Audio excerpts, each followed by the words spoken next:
Party ఒక కార్యక్రమాన్ని రూపొందించింది. ఈ కార్యక్రమం ద్వారా ప్రజలందరినీ కూడా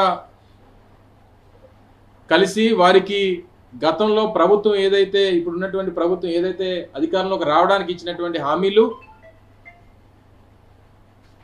ఆ హామీల్ని ఏ రకంగా విస్మరించారు, ఏ రకంగా వారు ప్రజల్ని మోసం చేశారు, వీటన్నిటిని కూడా వారి దృష్టికి తీసుకెళ్లేటువంటి దానికి, గుర్తు చేసేటువంటి దానికి బాబు ష్యూరిటీ మోసం గ్యారంటీ ఈ పేరుతో ఒక 6 వారాల కార్యక్రమాన్ని పార్టీ రూపొందించడం జరిగింది. నిన్న జగన్మోహన్ రెడ్డి గారి అధ్యక్షతన వారు ఈ కార్యక్రమం ప్రజల్లోకి ఏ రకంగా తీసుకెళ్ళాలి, ఏ రకంగా ప్రజలకి వాటిని అన్నింటిని గుర్తు చేయాలి, ఏ రకంగా ప్రభుత్వం మీద ఒత్తిడి తీసుకురావాలన్నటువంటి ఉద్దేశంతో ఈ కార్యక్రమాన్ని రూపొందించడం జరిగింది. ఏదైతే సహజంగా తెలుగుదేశం పార్టీకి వారి మిత్రపక్షాలకి అధికారంలోకి వచ్చిన తర్వాత అసలు మేనిఫెస్టో అనేటువంటిది మనం అసలు ప్రకటించామా, అసలు మేనిఫెస్టో అనేటువంటిది ఉందా లేదా అనేటువంటిది సహజంగా చంద్రబాబు నాయుడు గారు మర్చిపోతుంటారు. గతంలో కూడా మీకు తెలుసు 2014-19 మధ్యలో 2014 ఎన్నికలకు ముందు వారు ఎన్నికల్లో ఇచ్చినటువంటి మేనిఫెస్టోని వారి వెబ్సైట్ నుంచి డిలీట్ చేశారు. ఏదైతే వారి పార్టీ వెబ్సైట్స్లోంచి కానీ లేకపోతే మిగిలినటువంటి వాళ్ళ లింకుల్లో కానీ అన్నింటిలో కూడా డిలీట్ చేసేయడం,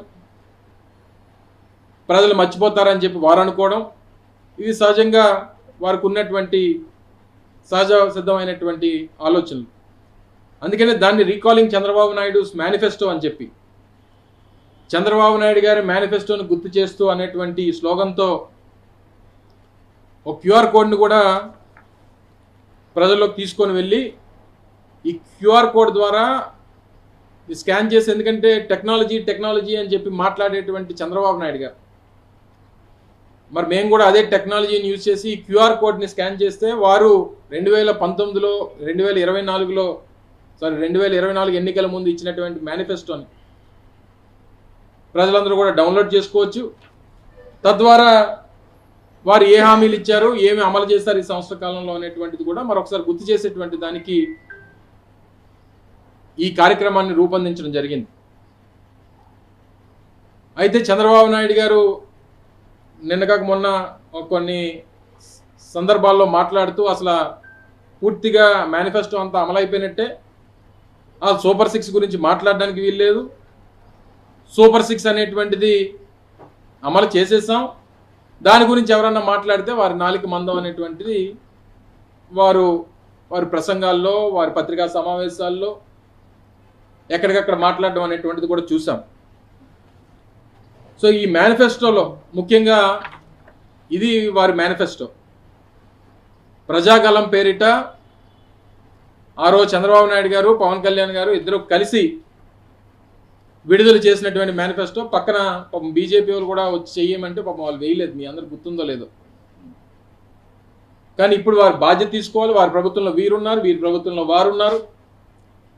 ఇది పూర్తిగా ఉమ్మడి వారి కూటమి నాయకులు ఎవరైతే ఉన్నారో, పార్టీలు ఏవైతే ఉన్నారో వారందరూ కూడా బాధ్యత తీసుకోవాలి. ఈ మేనిఫెస్టోని ప్రజల్లో తీసుకెళ్లేటువంటి కార్యక్రమం చేయబోతా ఉన్నాం. ఈ మేనిఫెస్టోతో పాటు వారు ఇచ్చినటువంటి భవిష్యత్తు గ్యారంటీ, ఇది బాబు గ్యారంటీ అని చెప్పి ఒక స్లోగన్ ఏదైతే వారు తీసుకున్నారో అందులో చంద్రబాబు నాయుడు గారి సంతకంతో ఉన్నటువంటిది ఒక 4 లైన్లు ఉన్నాయి. మీ అందరికీ, మీ ద్వారా ప్రజలకి మరొకసారి గుర్తు చేస్తూ వినిపించాలన్నటువంటి ఉద్దేశంతో, చంద్రబాబు నాయుడు అని నేను మన రాష్ట్ర ప్రజలు నాపై ఉంచిన నమ్మకాన్ని నిలబెట్టుకుంటానని త్రికరణ శుద్ధితో ప్రమాణం చేస్తున్నాను. 2024లో టీడీపీ అధికారంలోకి వచ్చాక భవిష్యత్ గ్యారంటీలోని వాగ్దానాలను ఎటువంటి వివక్ష లేకుండా నిబంధనలు విధించకుండా, అంటే నో కండిషన్స్ అప్లై అనేటువంటి మాటే ఉండదు, అమలు చేయడంతో పాటు మన రాష్ట్ర అభివృద్ధికి పునరంకితం అవుతానని ప్రతిజ్ఞ చేస్తున్నాను.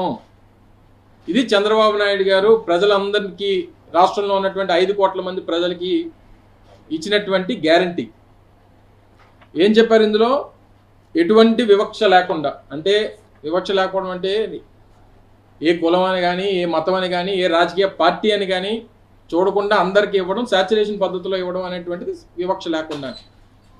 మొన్న ఒక సమావేశంలో చంద్రబాబు నాయుడు గారు ఏం చెప్పారండి, అసలు వైఎస్ఆర్ కాంగ్రెస్ పార్టీ వాళ్ళకి ఎవరికి ఏ పని చేయడానికి వీల్లేదు, ఎవరికి ఏ పథకం ఇవ్వడానికి వీల్లేదు, ఎవరికి ఎవరికి ఏ సాయం చేయడానికి వీల్లేదని చెప్పి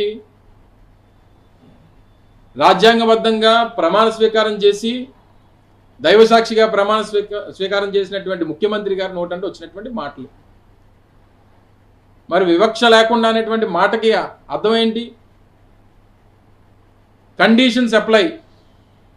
సహజంగా ఎవరన్నా ఏదన్నా డిస్కౌంట్లు ఇచ్చినప్పుడు లేకపోతే ఏదైనా ఆఫర్లు పెట్టినప్పుడు సహజంగా కిందన కండిషన్స్ అప్లై చూసాం.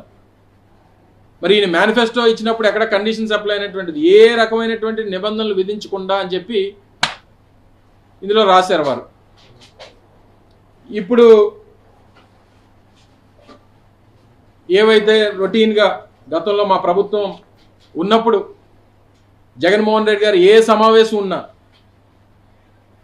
అధికారులతో అయినటువంటి సమావేశం కానీ లేదా నాయకులతో అయినటువంటి సమావేశం కానీ, ముఖ్యమంత్రిగా ఏ సమావేశం నిర్వహించినా చెప్పేటువంటి ఒకే ఒక మాట ఆ రోజు, నాకు ఓటు వేయినటువంటి వారికి కూడా, వైఎస్ఆర్ కాంగ్రెస్ పార్టీకి ఓటు వేయినటువంటి వారికి కూడా వారికి అర్హత ఉంటే వారికి అన్ని పథకాలు అందాలనేటువంటి మాట ఆ రోజు ముఖ్యమంత్రిగా జగన్మోహన్ రెడ్డి గారు చెప్పినటువంటి సందర్భాలని అనేకం ఉన్నాయి.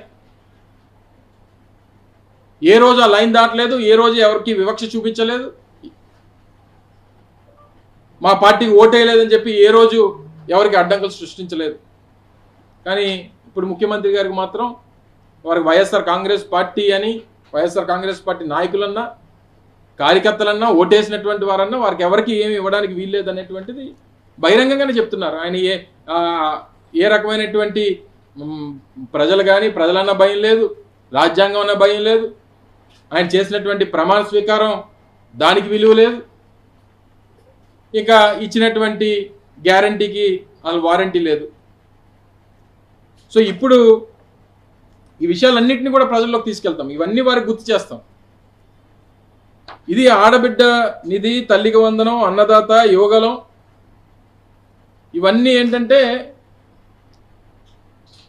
ఎన్నికల్లో ఓటీపీలు పంపించి మీరు మాకు ఓటేస్తే మీకు ఇవన్నీ కూడా, మీ ఇంట్లో ఇద్దరు ఆడపిల్లలు ఉంటే లేకపోతే ఇద్దరు ఆడపిల్లలు లేకపోతే ఇద్దరు పిల్లలు ఉంటే మనిషికి 15,000 రూపాయలు చెప్పిన 30,000 వస్తుందని, తల్లికి వందనం కింద 15,000 ఇద్దరుంటే ఇద్దరికి, ఆడబిడ్డ నిధి కింద 1,500 రూపాయలు చెప్పిన సంవత్సరం ఏడాదికి ఎంత సాయం అంటే 18,000 అని, అన్నదాత కింద 20,000 రూపాయలు ఏడాదికని, యువగలం కింద నిరుద్యోగ భృతి నెలకు 3,000 రూపాయలు 36,000 రూపాయలు అని చెప్పి ఇందులో వారు మెన్షన్ చేసి ఎవరి ఫోన్లకి ఈ రాష్ట్రంలో ఉన్నటువంటి ఓటర్స్ ఎవరైతే ఉన్నారో వారందరికి కూడా మెసేజ్లు పంపించి మీకు సంవత్సరానికి ఎంత వస్తుంది, 5 సంవత్సరాలకి ఎంత వస్తుంది, ఇది చంద్రబాబు నాయుడు గారు షూరిటీ, ఇది మీ అందరికీ గ్యారంటీ అని చెప్పి చెప్పినటువంటి మాటలు.